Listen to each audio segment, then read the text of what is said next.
Hello, everybody, and welcome to another episode of Fun and Games Podcast. I'm Jeff Moonen. And I'm Matt, a.k.a. Stormageddon. And this episode, we wanted to talk about a very important aspect of gaming. Sort of one of those, it's always talked about, it's always there. The other guy, or girl, or computer, or bot, or whatever, multiplayer. The idea of multiplayer being a mainstay in modern gaming, I mean, some games won't ship without it anymore. But back in the day, not all games were created for their ability to play multiplayer, and also multiplayer looked and felt very different back in the early days, especially of consoles. Yes, and for this episode, we're mostly going to stick to console multiplayer, as the history of PC multiplayer is not so much murky, but it jumps around a little bit, and we're going to tackle that next time. But I think the early days of Atari, of the Channel F, the NES, the Master System, where local multiplayer really is a big deal, and kind of its influences, because you don't have to be sitting at a PC to be dealing with that kind of single-player experience or anything else. So with consoles, you get two big main points of influence for a multiplayer experience. You get the arcade, and you also get board games, because those have certainly been around for a good long time as well. And a number of NES games are just adaptations of board games. For sure. And like for me, starting out in gaming, I mean, multiplayer was something where you didn't even need multiple controllers for. The idea that we have to buy 4 controllers for every console now is relatively new in the history of gaming. Back in the day when I first got my Nintendo Entertainment System, which was the first console I got for me that wasn't a hand-me-down, it came with the Super Mario Brothers, which, if you don't know what that is, it's about 2 plumbers who go to another kingdom and kill a giant turtle. But I assume you haven't been living under a rock. But the multiplayer in that game required 1 controller and 2 people, because you took turns on deaths, I believe, but not stage completion. And I was amazed by this and made my dad, who was terrible at games, sit and play with me, because I could play with someone else, which just seemed so foreign to my days with Atari, where most of the games I had were just kind of these strange single-player bizarro experiences like Adventure. Yeah, absolutely. And it's kind of funny. Did the NES, did it originally ship with 2 controllers? I don't believe so. I'd be surprised if it did, because most consoles only ship with 1 controller now, unless you're buying the NES or SNES Classic. Those have been coming with multiple controllers. But I believe the in-box Nintendo that I got came with 1 controller and a combo card of Super Mario Brothers and Duck Hunt. Duck Hunt, so, yeah. And so it probably came with the laser gun as well, I'm guessing, the light gun. But that's it. I don't believe it came with 2 controllers. Okay, I'm thinking about it now, and that definitely would have been something they did in later releases. I'm thinking about it now, and the original version that came out had to have 2, because it came with Rob. And so that got like Gyromite and Stack Up going on, and Rob actually affected the second controller. But certainly if it comes with Mario Brothers, you only need 1 controller. For sure. Yeah. And that light gun. But like back then, that experience was totally based on taking turns. I mean, even Duck Hunt as a multiplayer game, you took turns because you didn't have 2 light guns, and the screen couldn't really register 2 light guns, I don't think. At least not in the beginning. No, it couldn't do that, but it did offer a sort of lopsided multiplayer experience, because you could have 1 player with the gun shooting the ducks, and the other player could actually have a controller plugged in and control the ducks. Oh, see, I never knew that. I, as a little brother, had to... I never got to shoot the gun. I only had to control the ducks. These are those things. And getting to have the second controller was always very useful, because the NES, when I was growing up, was in my brother's room. So whenever I got to be allowed to be part of the gaming experience, I was rarely player 1. Yeah, that sounds about right. I feel like when I played with my brother or my friends, it's probably why I have affinity for Luigi, besides the fact that he is clearly the better brother. Superior brother. But it was because I was forced to play him through most of my life. But I mean, as the Mario series grew, it kept that take turns format for a very long time, except for the original arcade version, which we hinted at a little earlier, talking about arcade games. That arcade game was simultaneous play, and when ported to Nintendo, had the same thing.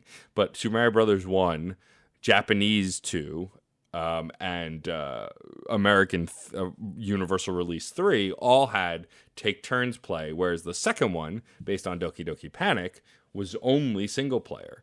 When I remember getting that game, I felt robbed because I spent so much time playing Super Mario Brothers with friends in the early years, and then to get the second game and go, what the hell is this nonsense? Why can't we play together? There's 4 characters.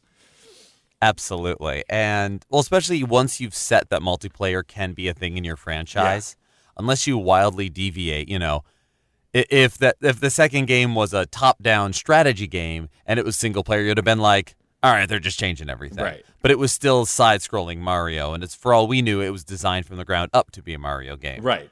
And it sort of ish was. The history on that's murky. Actually, the Gaming Historian does a really good video on it. Oh, cool. But what an interesting thing is, in 3, they keep that taking turns because the game design is for single player, and I'll get to that other point in a second. But it also, because you had the map going on and you can travel back and forth, your spot on the map was kept, tracked, the little bubble thing, whether an M or an L. And if you took up the same spot at the same time, you brought up Mario Brothers, not Super Mario Brothers, but Mario Brothers, the original arcade game, you would battle it out. And so very often when my brother and I would play Mario Brothers 3 together, we would not make it to the second world. Not because we weren't good, but because we just kept spitefully attacking each other. Sounds about right. And that became its own multiplayer experience. It was almost as if there was it was competitive levels of Mario Brothers where these, side-scrolling levels got in the way. I don't know, they're brilliantly designed or something, but no, we got to knock the cards out of each other. Well, sure. And meanwhile, on the flip side with Sega, Sonic 2, Sonic 1 was single player. There was no competitive mode, nothing. But Sonic 2 had a advertised 2-player versus race mode where one player played as Sonic and the other played as Tails, and that was on the select screen. But then there was one player, which you played as Sonic and Tails, and you controlled Sonic, and Tails was controlled by the computer.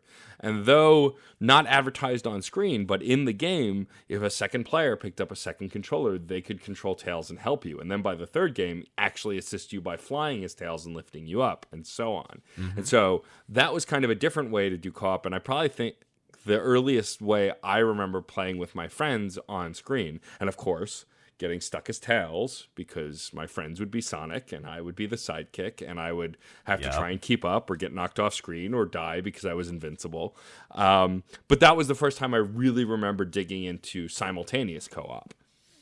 Yeah, and it's kind of funny. I'm thinking of a lot of games now that have sort of the invincible, invisible, or whatever second player, like basically little brother mode. Yeah, essentially. Whether it's playing as Tails, Sonic goes really fast, you get left behind, and eventually he helicopters back in and maybe you can help.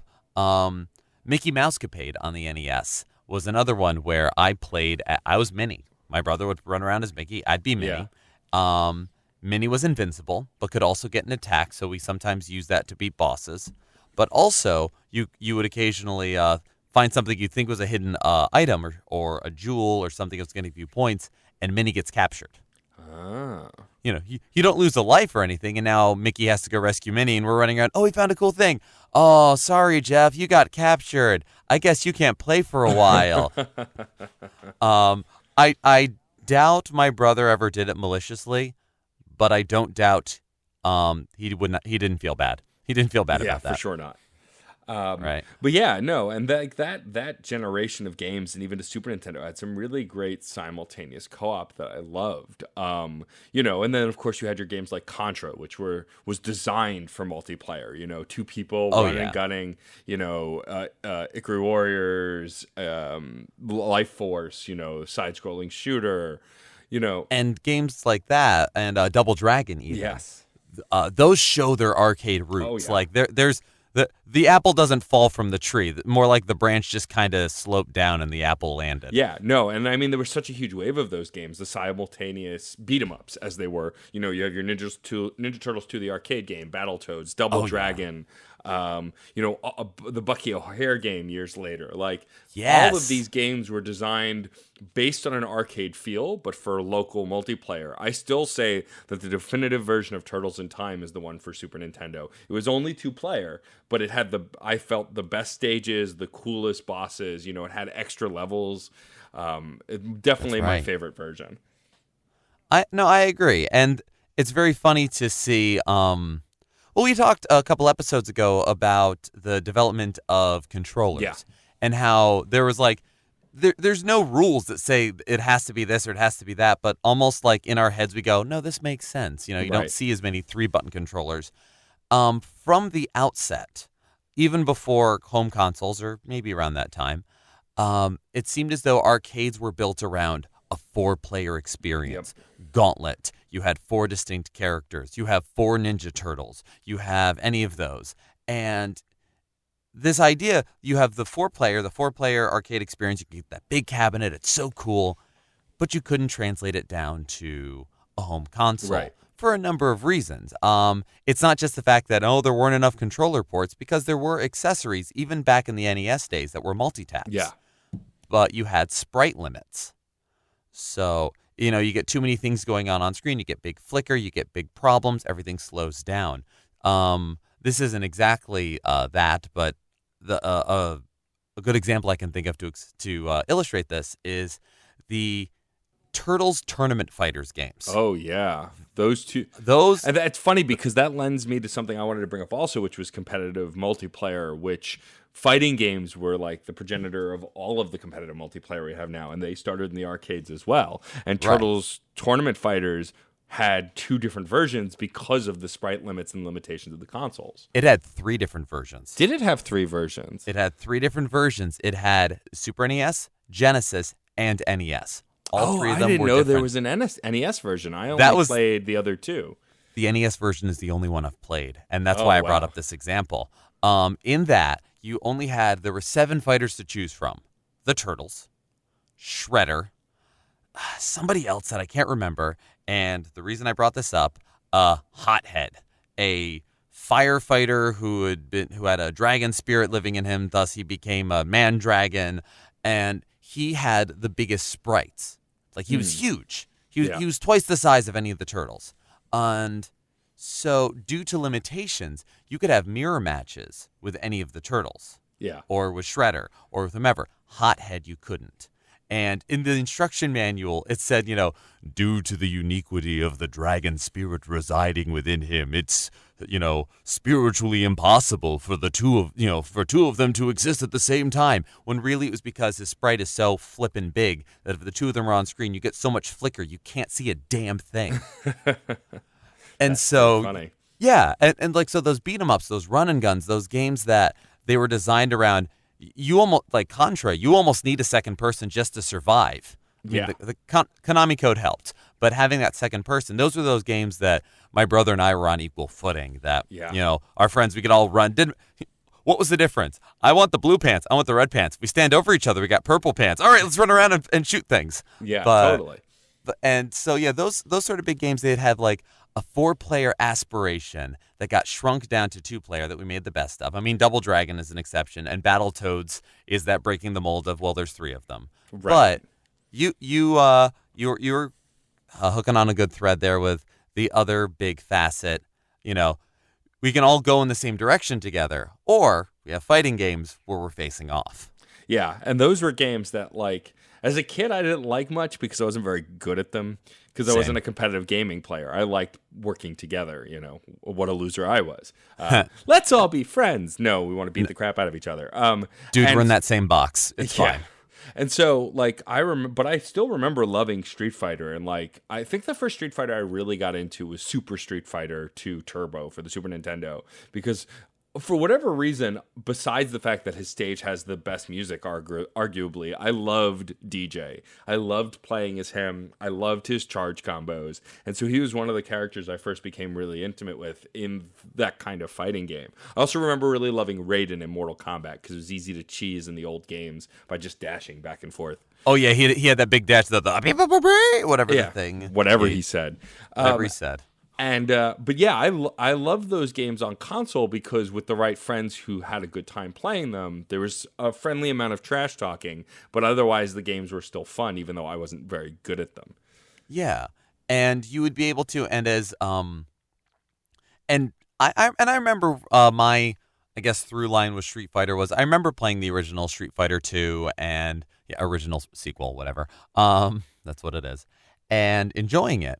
But yeah, I think as they got like Hyper Championship, Super, like I remember my buddy Sean, who I would say out of like my whole group of friends growing up, he was the fighting game guy. Like Yeah. that, he liked other games. We played other games. We had a lot of fun, whatever.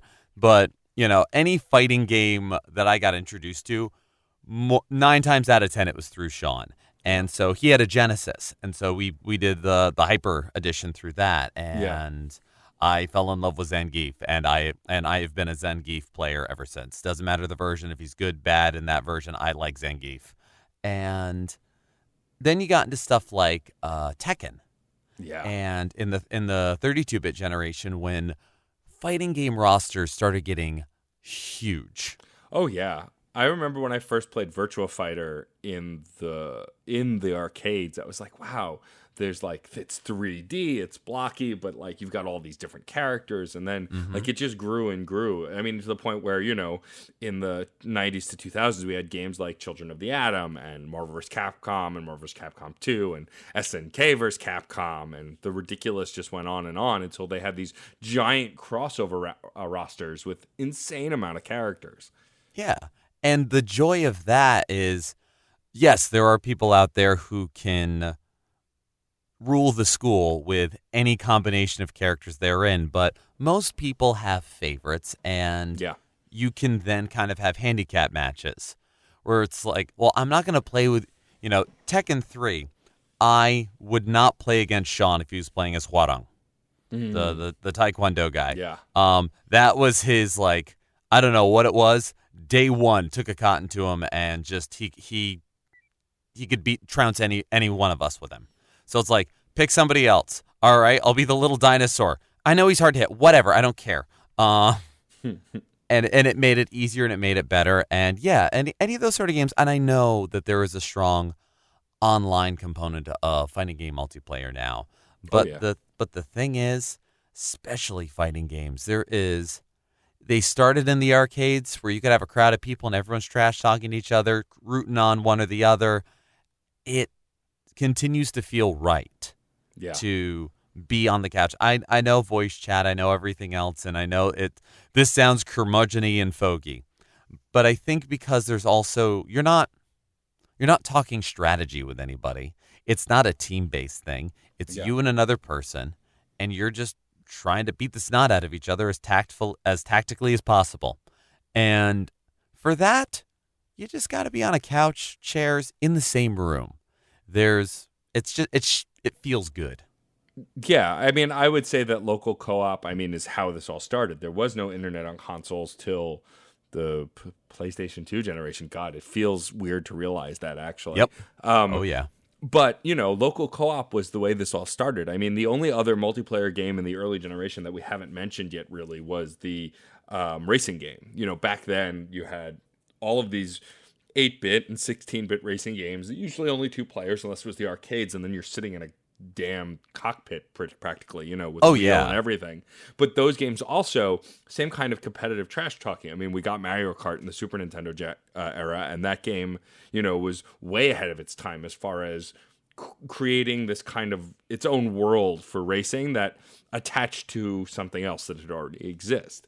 Yeah. But all of these games, yeah, had that kind of in-person one-on-one kind of feel. And I mean, I think that's what we're focusing on mostly here, especially for console, is that local co-op feeling, because it comes and goes now. It's not necessarily a necessity. Not all games have the infamous split screen, as it were. While fighting games and take turns games and most racing games, the earlier ones, those were the ones that debuted the split screen feel, which was in Mario Kart, which is this idea is with the other kinds of multiplayer games, if you're all on screen doing the same thing or fighting against each other, no big deal. But when racing, You need to be able to see your car, not your opponent's car.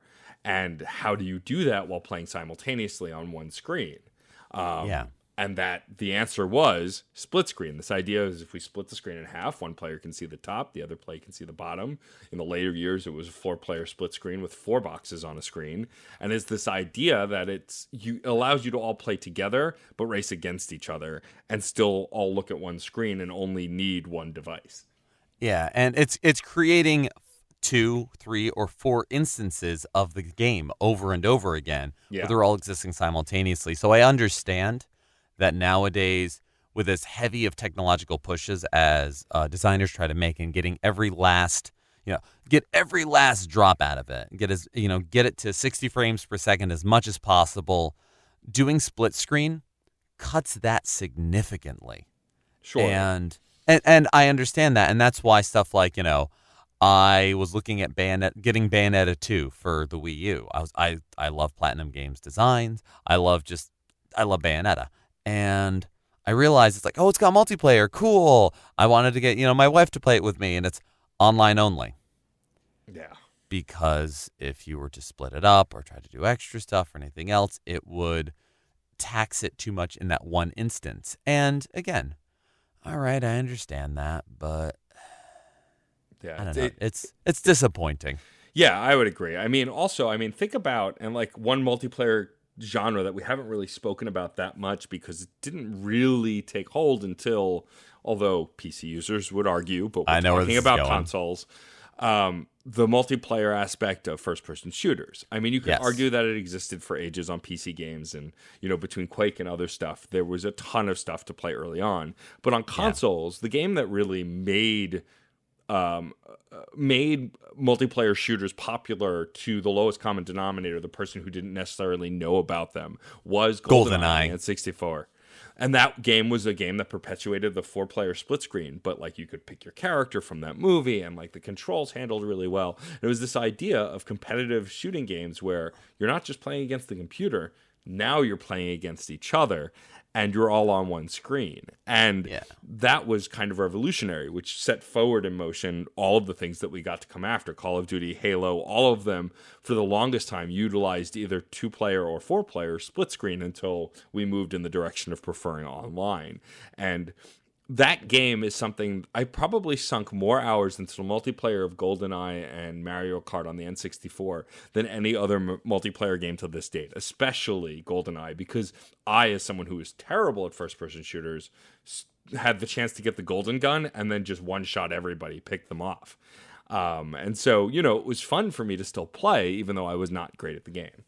Yeah, and no, I absolutely agree. And I don't want to dive too deep into the first-person shooter multiplayer because, I'd like next episode to do kind of the more PC. And you're right, the first-person shooter genre it belongs more to the PC than it does to consoles. And it was, as our local console multiplayer derived from the arcade, the first-person shooter comes from the PC.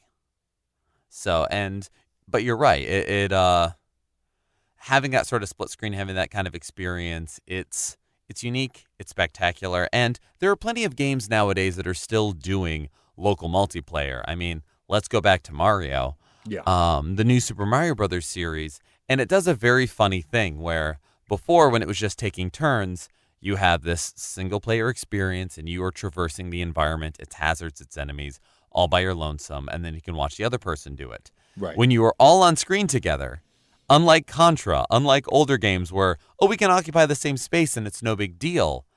In the Mario games, you can't do that. So you bounce off of each other. You shove each other off of cliffs. You do everything else. And I don't think that kind of experience could happen with online multiplayer very successfully. No, I would agree. I mean, the first time I played New Super Mario Brothers with friends of mine, of course, within minutes, one of my friends, who I will call out, who I know is a listener, his name is Joseph Mastropiero, also known as Just Another Dad, a dad blogger. The first time we ever played it was me, him, and I believe my friend Brian. And the minute he realized he could jump on people's heads to make them fall down pits, he giggled with glee and proceeded to drive the rest of us crazy. But that's the fun thing about those games is that they can be hilariously frustrating. I mean, the first time I played Four Swords with the four different links, and that you take out the fire wand and you could set one link on fire, and if while he's on fire, he runs around and hits the other links, they get set on fire, and now all of the links are running around screen on fire. Also a thing that Joe would do. Oh yeah. That kind of hilarity can only happen in that kind of a local multiplayer situation. It wouldn't be as much fun or funny online. It'd be just aggravating. Absolutely. There's even if you had a gaming group together in one room and there was one guy playing that one guy, one girl that this was their first time, friend of a friend. It's like, I've never seen you before. Right. And they pull something, they pull some kind of jerk thing. Yeah. They set you on fire. They knock you down there. It can be funny. Like, cause it's all right there and it's all just like, come on, stop that. No, that was funny. Yeah, it was. No, don't do it again. All right. If you're on headset, you've never met the person, you haven't seen them. Look up Penny Arcade's Greater Internet Fuckwad Theory if for more information on why this is a problem. Right. And being able to have it all together. And it also means typically if you're all in the same space and if it's somebody's home, even if there's one or two people where it's, friend of a friend and you haven't quite met them, most of the people there are friends. They know each other and they are able to, with that same familiarity, work together and work against each other. Zelda Four Swords is a hallowed piece of history for me personally, gaming-wise. I remember when it came out on the GameCube, the GameCube version where you needed the Game Boys. Yeah. Game Boy Advances were like $40 or something at that point, and I convinced several of my friends to buy Game Boy Advances so that we could play this game together. I told them, I will buy the cables, like those $15, link cables. You don't have to get that. If you want to get an SP, so you got the light, cool. You want to get just the side ones. Those things are so cheap, but just buy them. I want to play this with people. Yeah. And you know what? By gum, they did. And yeah, we all got to compete for force gems and throw each other off cliffs and do really stupid things. And it made the game longer and it made it infinitely more fun. Yeah, for sure. I mean, it wouldn't be an episode of Fun and Games if we didn't praise Nintendo a little. And I find that Smash Brothers and the fighting game experience of Smash Brothers, 4 players on screen, for the most part, that's shifted one way or the other depending on the era of the game. But 4 players on screen, being able to beat the piss out of each other, usually hilarity would ensue. And for the most part, Nintendo's had that pretty down. I will say, though, in modern console gaming, I feel like there was a missed opportunity. Their newest version of Splatoon, which is on the Switch, which I happen to love, which is conveniently called Splatoon 2, doesn't have any split screen. It's just online multiplayer.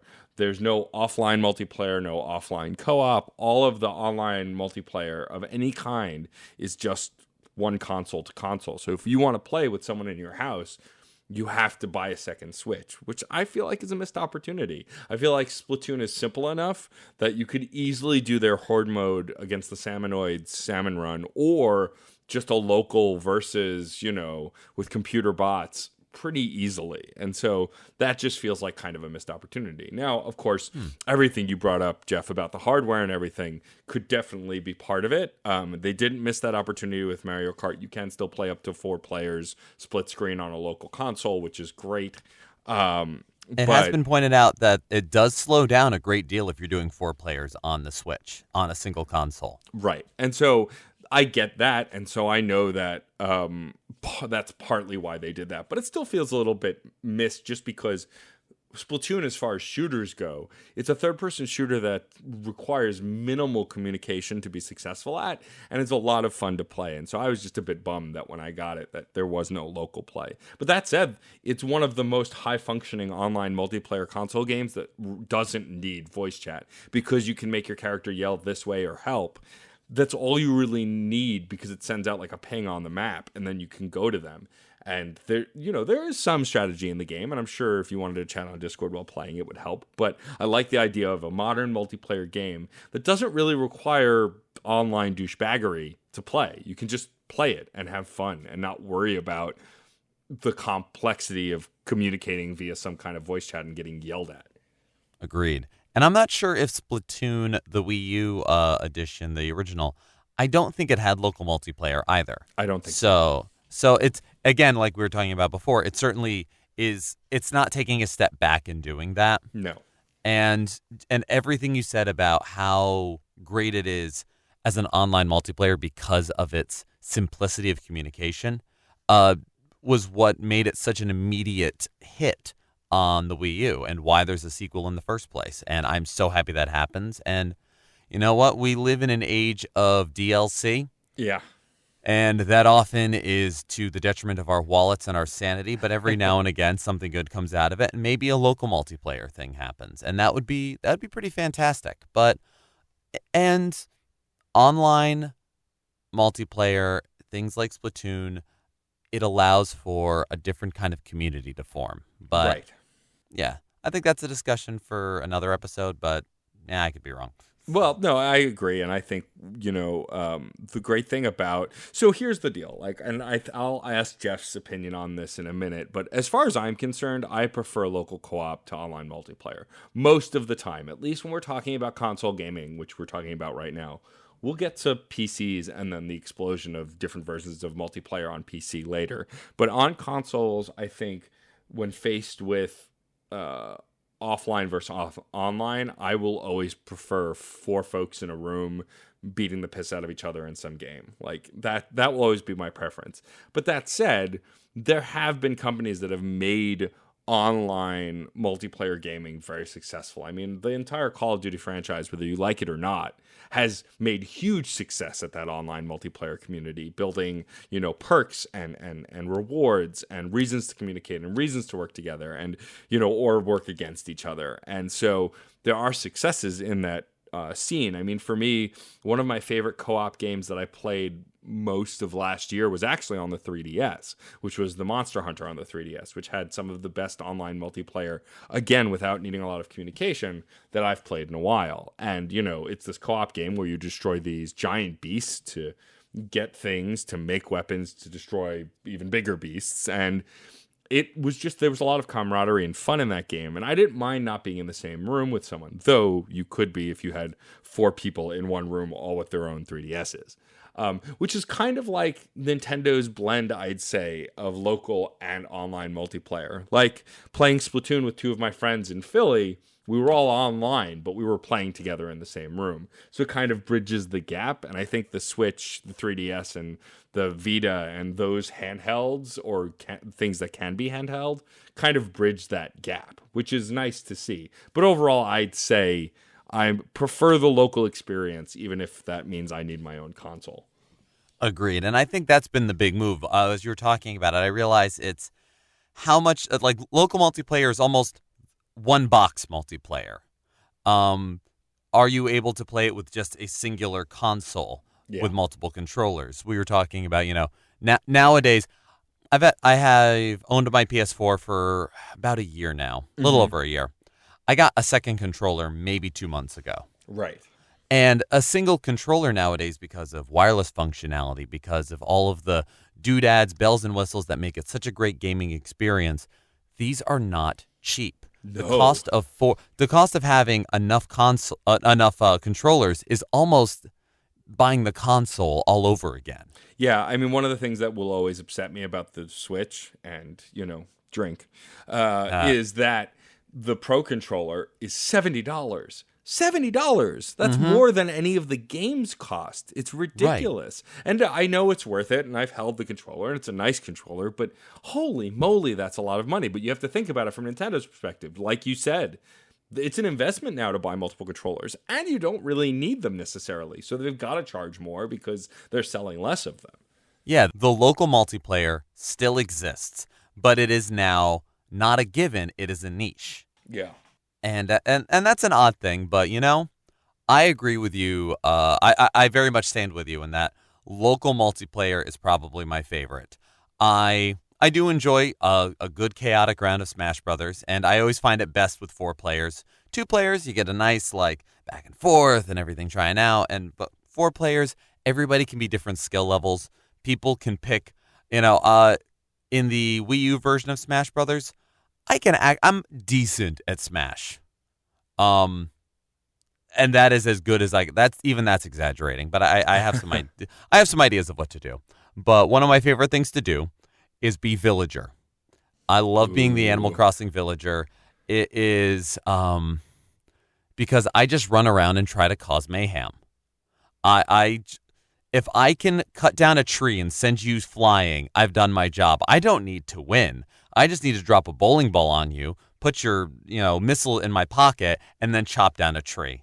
And it's fantastic. Well, it's funny that you mentioned that because Smash Brothers, particularly, I find myself caring more about being a pain in the ass and less about being good. Also, like for me, it was Smash Brothers Brawl, either Brawl or Melee. I believe Melee was the first one to introduce Snake.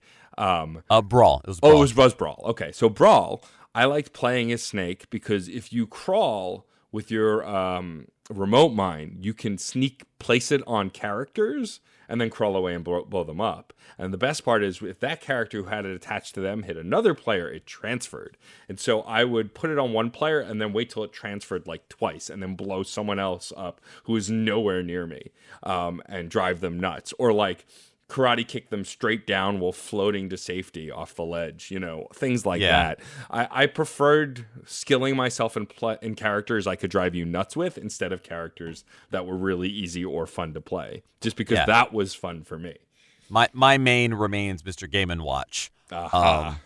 Because some people just want to watch the world burn. Yeah, I was going to say, you must be a real sadist. I would say my best character right now is probably still King DDD. But also there's a little chaos in him too, so kind of the same idea. Yeah, true. But and speaking on local multiplayer, another one of my favorites, I think I've said this before on the show, I love multiplayer dungeon crawl games. Yes. I love them.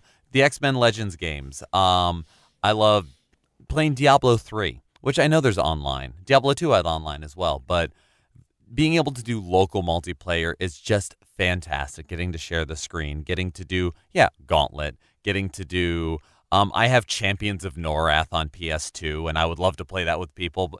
And I can play these single player. I enjoy playing them single player, but much like Four Swords, there's just something so much better about having even one more person there. Or having 3 people in a 4-person game and you've got that one AI character, because then you can transfer all of your sadism to the AI character, and you can all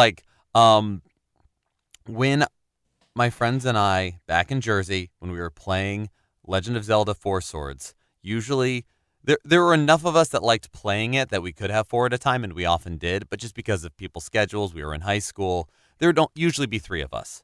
So you had Green Link, Red Link, and Blue Link. And so we'd all be like, I'm always going to be green. I'm going to be blue. And then there was the 4th player, Purple Link. And we had named him Neil.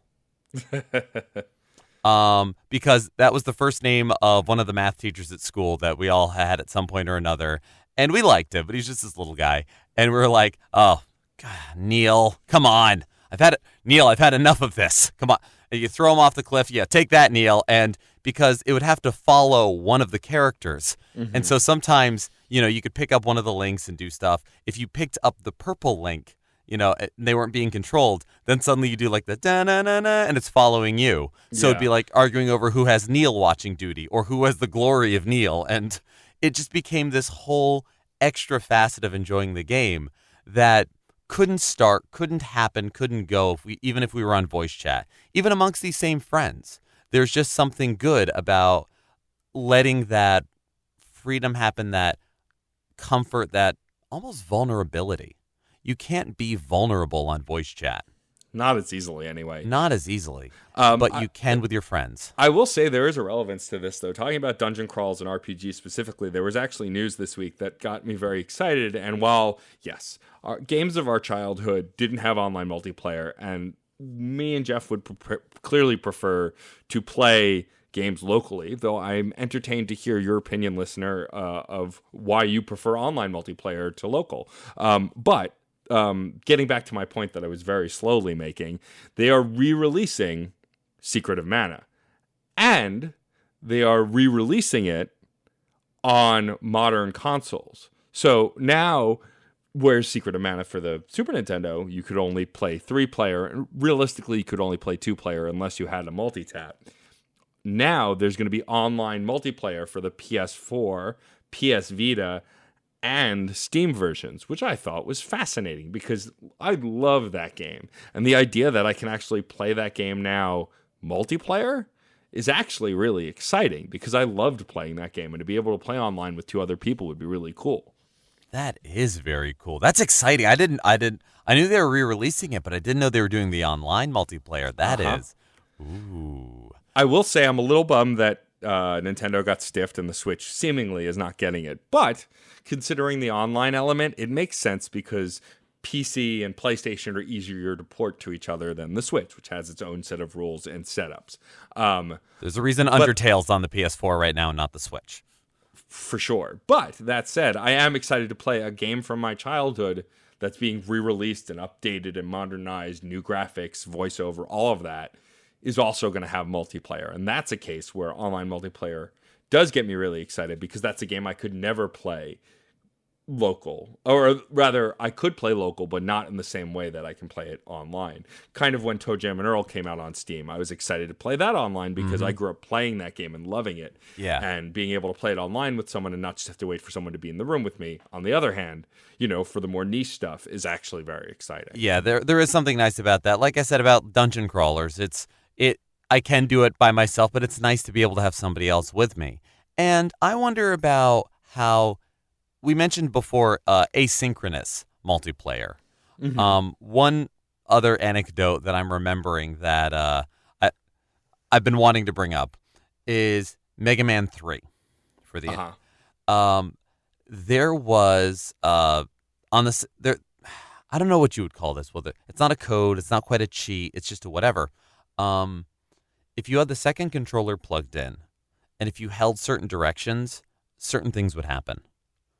Like if you held right on the second controller, just held down right on the D-pad, Mega Man would get super jump. And he could even jump out of bottomless pits. You could fall into the bottomless pit, run along it if you want, and then leap out of it so high that if there's no ceiling on the screen, you could jump from the bottomless pit up into the endless ceiling and come back down again.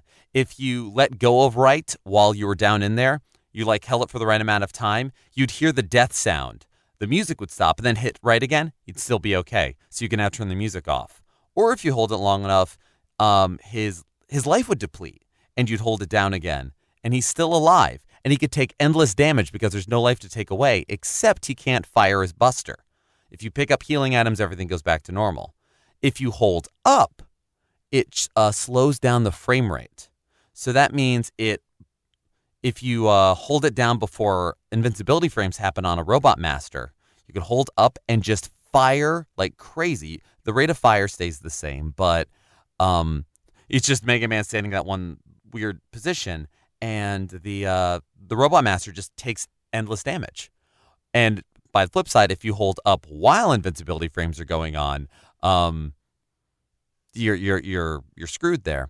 And so what would happen is, yes, you could sit there with your shoes and socks off, and you could push the second controller with your feet. But as a little brother, I was in charge of that. And so I basically got to be the co-pilot for my brother's single-player experience through Mega Man. And while that is a single-player experience, you still needed the second controller for it. And that's another one of those, I don't know exactly what you would call that sort of a multiplayer experience, but I think it is definitely a local multiplayer experience. Yeah, no, for sure. And that's really interesting, taking multiplayer as a formula and kind of turning it on its head. I mean, it's like when Mario Galaxy came out, the second player could aim at the screen and pick up star bits for Mario. And so while you weren't controlling Mario, you were helping Mario, though you weren't necessarily interacting with the actual, the stage. You weren't moving the stage along. You were kind of a partnership. It is little sibling multiplayer, isn't it? Yeah, more or less. I mean, it's funny. When I played Beyond Two Souls with Sarah on the PS4, because we got the PS4 version, even though I believe it was a PS3 game, you play as 2 characters. The lead character, played by Ellen Page, and then this spirit character that you're not quite sure what it is, but it has a name. I'm blanking on it now. And the play would alternate. One player would control Ellen Page's character until you needed to do something with the spirit character, and then the second player would control the spirit. And so it's kind of a narrative take on the turn-based multiplayer of Mario Brothers Days of Yore. This idea that while you're taking turns, it's not necessarily because someone died or completed a stage. It's because the narrative shifts and allows someone else to take control, which I think is another fascinating way to kind of engage in multiplayer without explicitly saying it's not your turn anymore. I mean, you are saying that, but in a different way. It's sort of in the lineage of Donkey Kong Country. Yes. Which is another one. Donkey Kong Country 2 is a favorite in my household. And that's one, too, where only one of you is in control at a time. But you can switch between the two of you. It's one of these, I'm not good at this part, or I don't do mine carts, you take over. Or, it does alternate upon death, and you can, save each other throughout. And it's a neat little thing where it's a little less asynchronous than Beyond Two Souls. But, certainly in any of them, in the original, DK could destroy things by jumping on them that Diddy couldn't. He wasn't big enough. Yeah. Dixie has the hover. Kiddy Kong sucks. Pretty much. Pretty much. They all have different things going for them. Absolutely. But except Kiddy Kong. No, he's got something going for him. A onesie? Yeah, I guess so. I guess. So I guess that leads me in our final moments of the episode, I think, to talk about maybe our favorite multiplayer games of yore, kind of staying away from PC and some of the more modern ones, with the exception of Smash Brothers or Mario Kart, which have been around for a while. Mm-hmm. But if you had to pick a favorite multiplayer game, co-op or competitive, what would that be? Oh man, I mean, I have really, really fond memories of Contra. Yeah, I mean that's a good one. It's a good one. But I don't know if it's if that's my final answer. This is one where I'm definitely man, what are my I'm kind of going through systems in my head, being which ones have been. I mean, for me, I would have to say, just because of the longevity of it and that I've liked every iteration of it to some degree or another, Mario Kart is probably my favorite multiplayer game. Kart racers in general, because I love Diddy Kong Racing and Crash Nitro Kart, the original. Oh yeah. But I would say that Mario Kart for sure. Specifically, if I had to pick one, of course, it would be Mario Kart 64. Is probably one of my favorite multiplayer games of all time because it really, it defined how Mario Kart proceeded. While Super Nintendo started it, all of the physics, the characters, the kind of setup, the stages, kind of were all cemented in 64 and then progressed. It was the Street Fighter 2, yeah. Essentially, yeah. We had Double Dash and a few others with changes, but Double Dash was really the only oddball. The rest were one cart, weapon, track, and it persisted. And I think, for me at least, I had the most fun playing that multiplayer game. Right, yeah. Huh. I'm really thinking about this, and Mario Kart 64 does get played a lot in my house. Sarah definitely loves Mario Kart 64, and she is way better than me at Mario Kart, and I enjoy Mario Kart. It's a great time, and I love Smash Brothers. And again, these are those games where I just enjoy partaking in chaos. Sure, yeah. Certainly because I totally hear that. Oh, and I feel I've brought this up before, and it'll come up again. Anytime it's a Mario game and it's multiplayer, it can end decades-long relationships. That is also probably very true. Which is why I think just for my own sanity, I choose to indulge in chaos and not be okay, let me care. Let me not be whatever, blase. But I can't care too much about this. I just need to find my own enjoyment, and it can't be what the game is telling me. For sure. Yeah, well, and it's very funny because a lot of the competitive multiplayer games, and we'll talk about this some more when we talk about PC multiplayer. There's a lot of the genres that are very multiplayer centric that I just never put the time in, and I'm not that great at them. Right. Just there is no racing game I'm good at. Mario Kart is my best, and that's not very good. And again, I'm sure if I put the time in and did that, I can find it. I have the reflexes, I've got the whatever, but I never put the time in. Fighting games, I'm too scatterbrained to really learn any character in depth. Mm-hmm. I had a great time with the Soul Calibur series in its first two iterations. Sure. Yeah. Battle Arena to Shinden was a lot of fun. Yes, But those are ones again where my friend Sean would get them, and it's like, let's play this all the time. All right. Mm-hmm. I'd get creamed and be like, I'm not having as much fun. And I had other friends who were also really good at it, and they all just kind of did their thing. Oh God, like I kind of have to take this walk down to be like, what's my favorite? What's the good one? Right. And I'm trying to think games. There are games that I like that have multiplayer elements, but that's not why I love them. Right. Um, I'll admit I cheated a little bit because I thought of the answer before I asked the question. no, But that's fine. that said, there are a bajillion other multiplayer games that I love, and we'll get into some games that didn't work on consoles as multiplayer because they were rare and not very good as compared to they were being defined in the PC generation.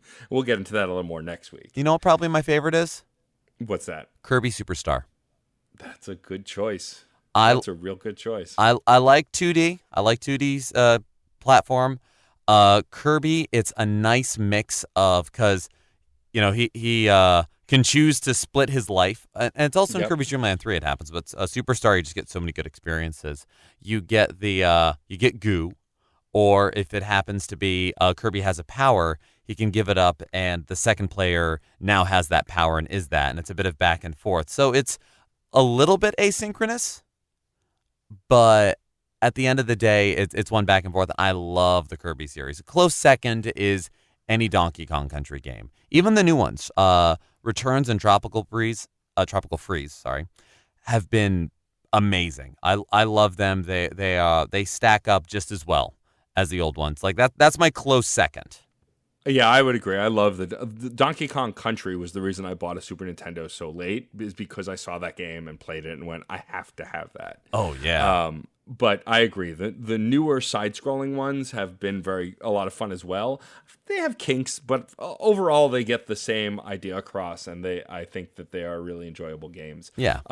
Of course, as always, loyal listeners, we'd love to know, A, do you favor local co-op versus online co-op? There's no right answer, but I'm curious what you prefer. And then also, what's your favorite old school console multiplayer game? You could mention a modern one too, but we're looking for some of the older stuff just because I think those were the ones that were exclusively offline. By design and by necessity. Right. Unless you had a PlayStation with the weird attachment to connect to the internet to play the one game, I think, that could go online.